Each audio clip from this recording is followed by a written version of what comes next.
शीला का पति बहुत ही ज़्यादा शराब पीता था और शराब पीकर जब वो घर आता था तो फिर वो अपने बिस्तर पर एक तरफ मुंह करके सो जाता था।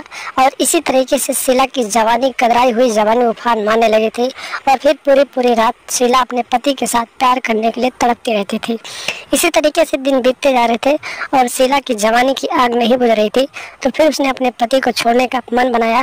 और रोज रात को जब शीला बगल वाले कमरे में अपने जेठ को, अपनी जेठानी की अच्छे से लगातार उसके खेत की सिंचाई करते हुए देखती थी तो उसका भी मन मचलने लगा था और फिर वो धीरे धीरे अपने जेठ की तरफ आकर्षित होने लगी। और एक दिन शीला ने अपने जेठ के साथ अपनी सारी इच्छाओं को पूरा कर लिया।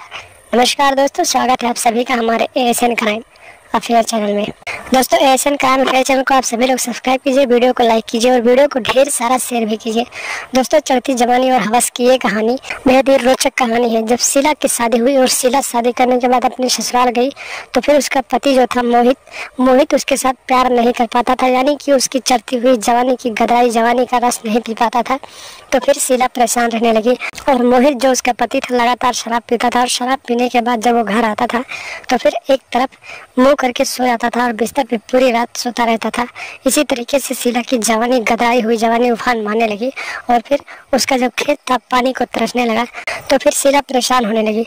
और रोज रात को शीला जब भी लोग शंका करने उठती थी तो बगल वाले कमरे में देखती थी कि उसका जेठ जो था उसकी जेठानी की खेत की अच्छे से सिंचाई करता था। और इतना सारा नज़ारा देखने के बाद शीला की जवानी और तड़पने लगी और फिर वो अपने पति को छोड़कर अपने जेठ के साथ रंगोलियां बनाने के बारे में सोचने लगी। इसी तरीके से दिन बीतते गए और एक दिन की बात है, जब भी शीला अपने जेठ को देखती थी तो अपनी छाती से पल्लू गिरा देती थी और फिर उसकी तरफ आकर्षित होने लगती थी। और इसी तरीके से शीला ने अपना जाल बिछाना शुरू किया और एक दिन शीला अपने इस मकसद में कामयाब हो गई। और फिर एक दिन उसका जेठ भी इसी तरीके से देखता गया और फिर जब उसे बर्दाश्त नहीं हुआ तो उसने एक दिन पीछे से शीला को अपनी बाहों में भर लिया और फिर उसे बताया कि तुम जो चाहते हो वो तुम्हारा काम आज शाम को रात में हो जाएगा। और शीला इतना खुश हो गई और फिर वो रात का इंतजार करने लगी। और रात के करीब जब 12:30 बज रहे थे और उसका पति शराब पीकर आया और सो गया तो शीला उठी और लघुशंका करने के लिए बाथरूम की तरफ जाने लगी। और फिर उसका जेठ भी अपने कमरे से उठा और फिर बाथरूम में चला गया। और फिर शीला को उसके जेठ ने बाथरूम में घोड़ी बना दिया और फिर उस दिन इतने जोरदार तरीके से उसके साथ प्यार किया कि शीला की आत्मा तृप्त हो गई, उसकी जवानी एकदम से शांत हो गई। और इसी तरीके से इन दोनों का ये कारनामा चलने लगा। रोज रात को जब उसकी जेठानी सो जाती थी और उसका पति शराब पीकर धुत हो जाता था तो फिर शीला अपने कमरे से उठती थी और फिर बाथरूम में जाकर अपने जेठ के साथ अपने खेत की सिंचाई करवाती थी। और एक दिन की बात है दोस्तों, रात के करीब 12 बजे ये दोनों अपना गेम खेल रहे थे, तभी अचानक उसकी जेठानी की नींद खुल गई। और फिर शीला की जेठानी भी लघुशंका करने के लिए बाथरूम में पहुंच गई और वहाँ का नज़ारा देखकर उसके पैरों तले जमीन खिसक गई। उसने देखा कि उसका पति उसकी देवरानी को घोड़ी बनाकर उसके खेत की अच्छे से सिंचाई कर रहा था।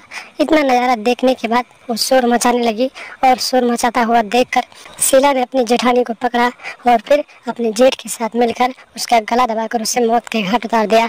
और अपने इस हत्याकांड को छुपाने के लिए इन दोनों ने चुप्पी साध ली। लेकिन जब लोगों को पता चला तो लोगों ने पुलिस को सूचना दी। पुलिस मौके पर पहुँच गई और पुलिस ने जब छानबीन किया तो फिर इन दोनों का ये अफेयर सामने आ गया और फिर इस अफेयर के चलते इस हत्याकांड का पर्दाफाश हो गया। और उसके बाद पुलिस ने शीला को और उसके जेठ के हाथों में हथकड़ी डालकर आगे की कार्रवाई के लिए सलाखों के पीछे भेज दिया। तो दोस्तों, सावधान रहें, सतर्क रहें और अपने घर परिवार को सुरक्षित रखें, अपने यार दोस्तों को सुरक्षित रखें और लगातार हमारे साथ बने रहें। हमारे चैनल को सब्सक्राइब कर लें और हमेशा देखते रहें ASN क्राइम अफेयर।